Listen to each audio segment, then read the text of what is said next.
మా పెద్దోడు వాళ్ళ నాన్నతో గొడవ పడి మరీ నాతో కేక్ కట్ చేయించాడు. నిన్న నా బర్త్డే.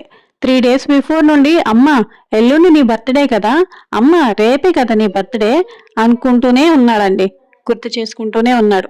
అయితే నిన్న మార్నింగ్ లేచిన దగ్గర నుండి అమ్మ ఈరోజు నీ బర్త్డే కదా అనుకొని విష్ చేస్తూనే ఉన్నాడు.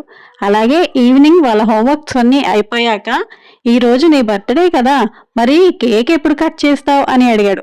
నేను సరదాగా మీ నాన్న కేక్ కొనలేదు కదా, సో నేనెలా కట్ చేస్తాను, నా బర్త్డే నేనే ఎలా సెలబ్రేట్ చేసుకుంటాను, మీరే సెలబ్రేట్ చేయాలి అని అన్నా అంతే.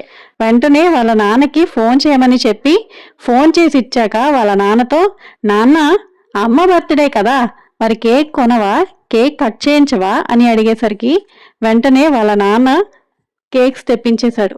అయితే ఆ కేక్స్ వచ్చేలోపు నేను రెడీ అవడానికి వెళ్తే నన్ను సర్ప్రైజ్ చేయడానికి మా పెద్దోడు టీవీలో హ్యాపీ బర్త్డే సాంగ్ పెట్టి మళ్ళీ విష్ చేశాడు. మొత్తానికి నైట్ 10 అయిందండి కేక్ కట్ చేసేటప్పటికి.